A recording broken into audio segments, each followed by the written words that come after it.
तो जैसा कि हम लोग पिछले वीडियो में एरे को कवर किए थे, जिसमें हम लोगों ने ये देखा था कि कैसे हम मल्टीपल डेटा को एक सिंगल वेरिएबल में स्टोर करा रहे थे, और ये भी देखा था कि हमारा जो एरे होता है वो हमारा इंडेक्स बेस्ड काम करता है। जैसे इंडेक्स हमारा 0 से शुरू होता है, 0 1 2 3 4, इस तरह इंडेक्सिंग है। और जो वैल्यू होता है हमारा कुछ इस तरह हमारा वैल्यू स्टोर होता है, लाइक 1 2 3 4, इस तरह हमारा इंडेक्सिंग होता है। उस तरह से हमारी वैल्यू रिटर्न होती है, जैसे इस तरह से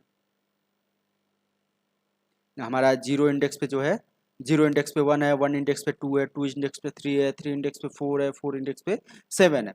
तो इस तरह से हम एरे में वैल्यू रखते थे, ठीक। और इसको हम डिक्लेयर करने के लिए स्क्वायर ब्रैकेट का यूज करते थे, जो कि हमारा ये ब्रैकेट है।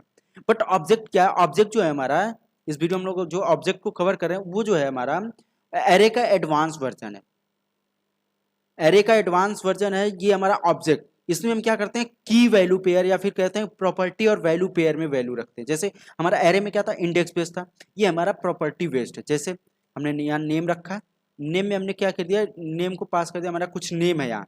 तो ये क्या बोलेगा कि हमारा एक वैल्यू है, एक प्रॉपर्टी है हमारा नेम नाम का, उसकी जो वैल्यू है हमारा टाइटल है, ठीक। उसमें क्या था, अगर हम कोई एरे ले रहे थे, तो एरे ले रहे हैं, हमने एक एरे लिया, उसमें मान लो यहाँ नेम डाल दिया, अविनाश डाल दिया, कानपुर, कुछ इस तरह हमने डाल दिया। इसमें पता नहीं चल रहा कि कौन सा नेम है, कौन सा सिटी नेम है, कुछ इस तरह। बट अगर हम यहाँ बनाते हैं, यहाँ हम बनाते हैं, अगर ऑब्जेक्ट बनाते हैं, तो यहाँ हमारा पता चलेगा, क्योंकि हम उसकी प्रॉपर्टी दे रखे हैं कि हमारा ये चीज ये इससे बिलोंग कर रही है, ये हमारा ये है। तो वहां से हमारा पता चल रहा है कि कौन सा हमारा नेम है, कौन सा सिटी है, इस तरह से हमारा पता चल रहा है। तो इसको कोड करते हुए और अच्छे से हम लोग क्लियर करते हैं। चलिए हम लोग कोड करते हैं सीधे। अब सीधे यहाँ बॉडी लेते हैं, बॉडी के अंदर हम लोग स्क्रिप्ट यूज करेंगे।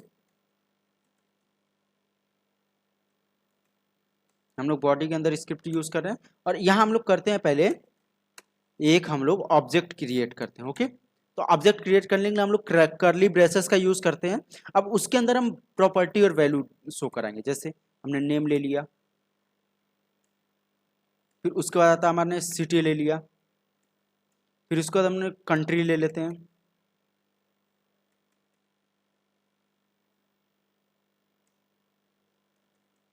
कंट्री ले लिया। अब इसको हम लोग प्रिंट कराते हैं, ठीक। कंसोल पे प्रिंट कराते हैं, डॉक्यूमेंट पे अभी प्रिंट नहीं होगा, क्योंकि यहाँ अगर हम डॉक्यूमेंट में प्रिंट कराएंगे तो उसके किसी सिंगल वैल्यू को प्रिंट कर सकते हैं। कंसोल में हम करेंगे तो अच्छे से हम लोग को क्लियर करते हुए बताते हुए चलेंगे, तो और अच्छे से क्लियर होता जाए। जैसे हम यहाँ रिफ्रेश किए, कंसोल पे जा रहे हैं, इंस्पेक्टर कंसोल पे पहुंचे। अब यहाँ कंसोल पे आते ही जैसे आप लोग देख रहे हैं, यहाँ हमारा एक ऑब्जेक्ट शो हो रहा है, ऑब्जेक्ट जो कि हमने यहाँ क्रिएट किया, एक ऑब्जेक्ट हमने यहाँ क्रिएट किया, वही हमारा ऑब्जेक्ट शो हो रहा है कि कंसोल पे जैसे हम प्रिंट करें तो वो बता रहा है कि हमारा एक ऑब्जेक्ट क्रिएट हुआ है। जैसे अगर हम यहाँ डॉक्यूमेंट डॉट राइट करते हैं, डॉक्यूमेंट डॉट राइट ए करते हैं, तो यहाँ हम जैसे ही प्रिंट करेंगे तो हमारे यहाँ ऑब्जेक्ट प्रिंट करेगा, जो हमारा बता रहा है कि हमारा ये ऑब्जेक्ट है। उसी तरह हमारा ये भी बता रहा है कि हमारा ऑब्जेक्ट है, और जैसे इस पर हम क्लिक करते हैं तो हमारा यहाँ सारी वैल्यू दे रही है कि हमारा सिटी कौन, जो हमारी वैल्यू उसमें असाइन किए हैं, जो उसमें हमने डाले हैं वैल्यू को, वो सारे हमारे यहाँ शो हो रहे हैं। सिटी है, कंट्री है, नेम है, ये सब हमारा शो हो रहा है, और भी ऑर्डर में, अल्फाबेटिकल ऑर्डर में, ठीक। अब ये तो हमारा बेसिक सा हो गया कि हमने ऑब्जेक्ट क्रिएट कर लिया। और इसमें एक चीज और है कि हम ऑब्जेक्ट में एरे को भी डिक्लेयर कर सकते हैं। अब तक तो हम लोग एरे में एरे को डिक्लेयर कर रहे थे। अब हम इसमें ये देख रहे हैं कि ऑब्जेक्ट में हम एरे को कैसे डिक्लेयर कर सकते हैं। लाइक एक की लेते हैं, अब इसमें एक हम एरे डिक्लेयर कर देते हैं। लाइक कोई मूवी का नाम ले लेते हैं, जैसे RRR ले लिए, KGF ले लिया, पुष्पा ले लिया, कुछ इस तरह हमने मूवी ले ली। अब इसको हम रिफ्रेश करते हैं। अब जैसे रिफ्रेश कर रहे हैं, आप लोग देख रहे हैं हमारा लास्ट में जो है ARR एरे जुड़ गया है, जिसमें हमारा बता रहा है कि हमारे 3 एलिमेंट हैं एरे के। ये क्या बता रहा है, हमारा एरे के 3 एलिमेंट है और जैसे हमें इस पर क्लिक कर रहे हैं हमारे तीनों एलिमेंट शो हो रहे हैं और वो भी इंडेक्स ऑर्डर के साथ। 0 नंबर पे RRR है, 1 नंबर पे KGF है, 2 नंबर पे पुष्पा है, इस तरह शो रहा है। और ये भी बता रहा है कि हमारा लेंथ जो है 3 है। ये तो हमारा एरे हो गया। अब हमें इस पर्टिकुलर किसी एरे को ही शो कराना है तो कैसे शो कराएंगे, यहाँ जाके सीधे ARR करेंगे, .ARR, और जैसे हम इसको रिफ्रेश करेंगे हमारे यहाँ जैसे कि आप लोग देख रहे हैं हमारे यहाँ तीनों मूवी के नाम प्रिंट हो रहे हैं, RRR, KGF एंड पुष्पा। और यहाँ भी हमारा जो एरे है सिर्फ एरे ही शो हो रहा है। यहाँ देख रहे हैं जब यहाँ स्क्वायर ब्रैकेट में हमारा एरे शो हो रहा है और यहाँ हमारा पूरा उसके इंडेक्स के साथ शो हो रहा है। ठीक,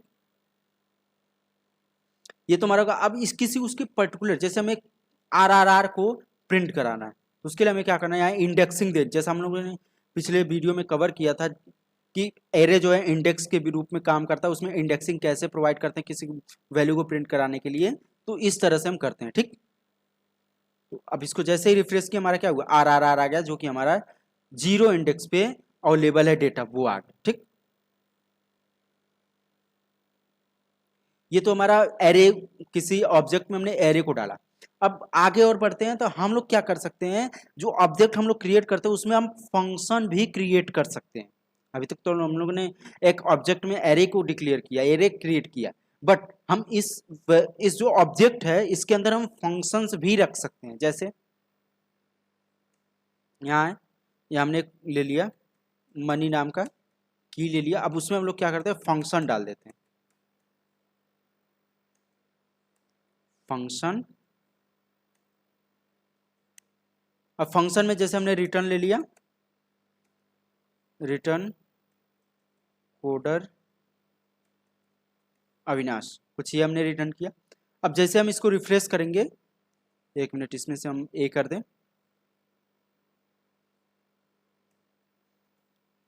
अब जैसे रिफ्रेश करेंगे आप लोग यहाँ देख रहे हैं मनी और फंक्शन, ई एफ जो है फंक्शन को डिक्लेयर कर रहा है। ये हमारा एक फंक्शन बन के आ गया कि आपने इसमें एक जो ऑब्जेक्ट आप क्रिएट किए उसमें आपने एक फंक्शन भी डाला है।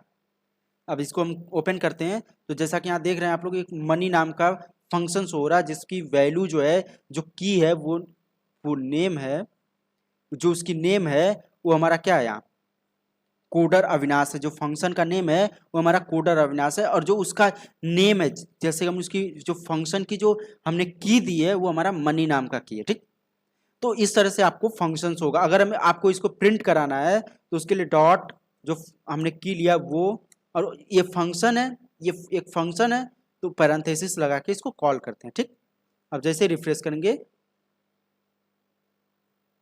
यहाँ बोला coder Avinash is not defined. यहाँ जो कोडर अविनाश है हमने एक वेरिएबल फॉर्मेट में लिया है, इसको हम लोग क्या करते हैं, नॉर्मल एक सिंटेक्स लेते हैं मैसेज की तरह। तो यहाँ देख रहे हैं आप लोग कोडर अविनाश हमारा शो हो रहा है। ठीक, ये तो हमारा फंक्शन हो गया। ठीक, अब एक चीज और हम लोग देखते हैं, एक चीज और कवर कर लेते हैं, जो कि हम इस वाला जो बाहर नेम और सिटी है उसको फंक्शन के अंदर हमें यूज करना है, तो हम कैसे कर सकते हैं। ठीक, तो हम यहाँ कुछ नहीं करते हैं, बस फंक्शन के अंदर जाते हैं, नेम कंकैटिनेशन स्पेस, हमने स्पेस ले लिया, कंकैटिनेशन, फिर यहाँ हम लोगों ने ले लिया कंट्री ले लिया। ओके, अब इसको हम लोग रिफ्रेश करते हैं, क्या होगा देखने पे। रिफ्रेश करते ही क्या बोला, country is not defined, country is not defined. ये क्या बोला है कि इस फंक्शन के अंदर कहीं भी उसको कंट्री नाम का कोई वेरिएबल नहीं मिला। बट हमने तो बोला, हमने तो ऐसा कहा नहीं कि फंक्शन से उठाओ, हमने बोला कि यहाँ कंट्री दिख रही है ऑब्जेक्ट के अंदर उसको उठा लो भाई। बट ये बोलेगा कि नहीं हम वहां से नहीं उठाएंगे, हम हमारा जो फंक्शन है उसके अंदर जो लोकल डिक्लेरेशन हुआ है वो रहेगा तो हम उसको उठाएंगे। तो उसके लिए यहाँ तो हमारी प्रॉब्लम आ गई भाई, हम ऑब्जेक्ट के अंदर रह के ऑब्जेक्ट की वैल्यू को हम एक्सेस नहीं कर पा रहे हैं। तो यहाँ एक सोल्यूशन आया कि हम किसी फंक्शन से, जो हम ऑब्जेक्ट के अंदर जो कोई फंक्शन लिए हैं तो उस फंक्शन में अगर हमें उस ऑब्जेक्ट की कोई वैल्यू एक्सेस करनी हो तो उसको लिए हम कैसे एक्सेस कर सकते हैं। उसके लिए हमारे पास कीवर्ड है एक दिस नाम का। अभी बताते हैं दिस कीवर्ड क्या करता है और क्या है। दिस कीवर्ड जो है ये अपने ओनर मतलब कि जो इसका पेरेंट है, जैसे हमने ए लिया मनी है, ये जिसके अंदर यूज होगा, जिसके अंदर ये यूज होगा उसका जो ओनर रहेगा उसको इंडिकेट करेगा कि ये हमारा ओनर है, ये हमारा पेरेंट है।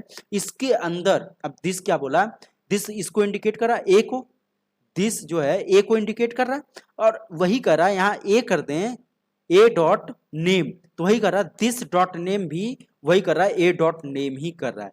जिससे यहाँ जैसे ही रिफ्रेश करेंगे हम, यहाँ आपको आ जाएगा कोडर अविनाश और यहाँ इंडिया। तो इस तरह से हम इसको एक्सेस करते हैं। अगर हम किसी फंक्शन में हैं तो अगर हम उस फंक्शन के बाहर का जो हम कोई ऑब्जेक्ट बनाए उसके अंदर कई सारे वैल्यू हैं, फिर उसमें एक फंक्शन भी है, उसके अंदर फंक्शन के अंदर हम ऑब्जेक्ट की किसी वैल्यू को एक्सेस करना चाहते हैं तो उसके लिए दिस कीवर्ड का यूज करते हैं, जो कि हमें इंडिकेट करता है पर्टिकुलर उस अपने ओनर को, जो उसका ओनर रहेगा उसको इंडिकेट करता है भाई इसी की इस वैल्यू को उठाओ आप। ठीक, तो ये था आज के वीडियो में, हमने ऑब्जेक्ट को पूरा कवर कर लिया।